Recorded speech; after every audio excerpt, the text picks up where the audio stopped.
Hello and welcome to a very important episode. Today we're going to talk about the Bible and the Ten Commandments. Very important stuff.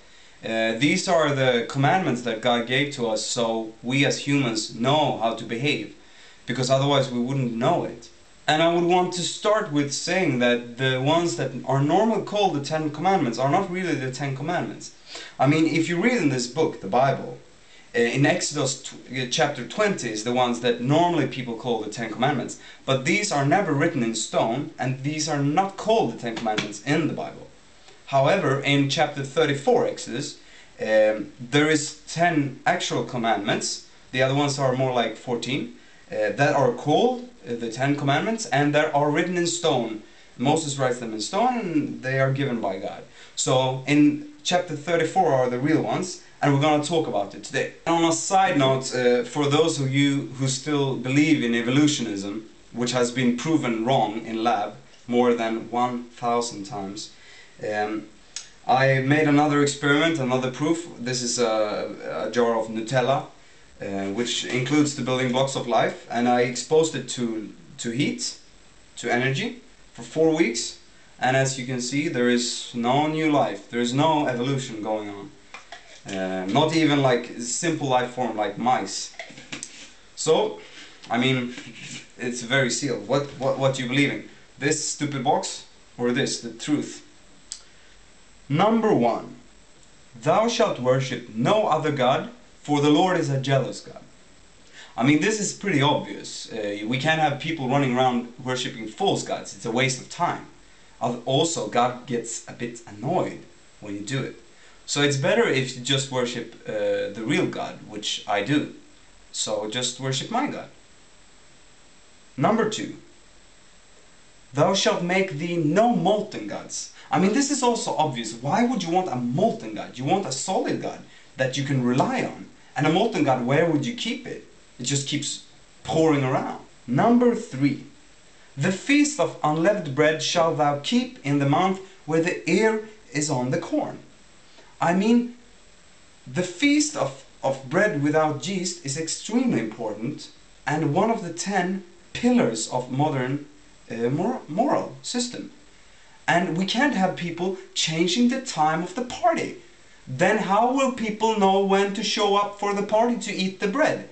This is unbelievable, people. And I have told you many times, don't change the date of the party, because I don't know when to come. I have to book, I have stuff to read, I have to write it down, and then people keep changing the date. This is why God keeps it number 3. It's important. Okay? Number 4. All the firstborn are mine.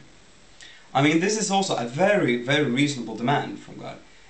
So if you sacrifice your sheep or your goats, it should always be the first one that was born first.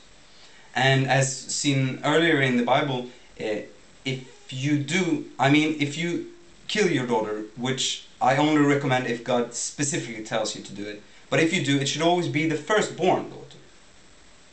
Okay?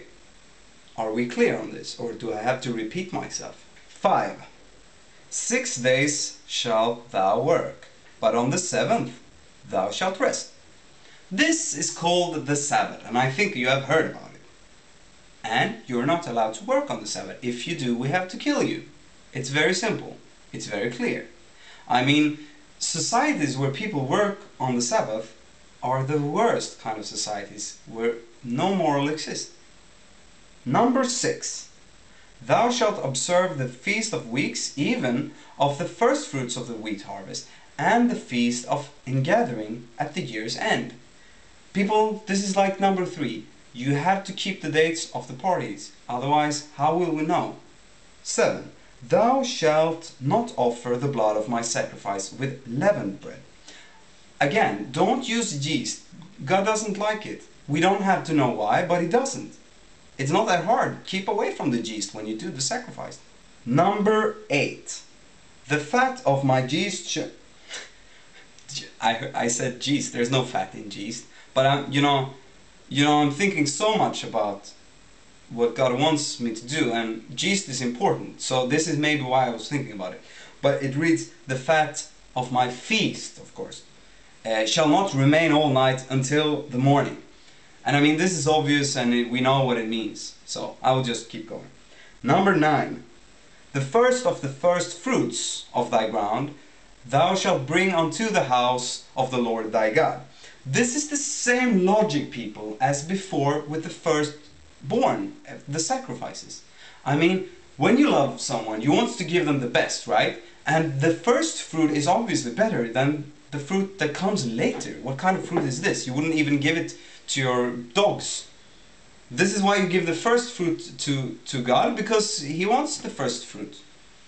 I would want it too, but I have to give it to God now, so I will take the second fruit, which is fine by me, because I am not arrogant, because I know He wants the first one, so He gets it, of course, and this is why He wrote it. Okay, the last one, number 10. Thou shalt not boil a kid in its mother's milk. And let's be clear, we're talking about goats here, not human child. We will never boil it. But when you boil a baby goat in milk, don't use the milk from the baby goat's mother. You see, this is what it says. Because it's not nice. Use the milk from another goat. Then the baby will not know that it's the mother's milk. Or you can use oil-based body lotion if you have it at home.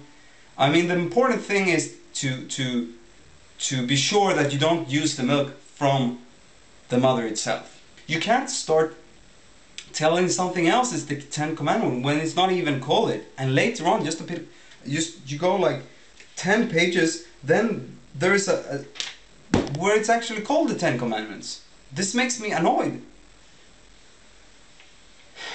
Anyway, now we settle this, and I think some of you really have to think about how you deal with these things, and especially bread and goats, because these things, yeah.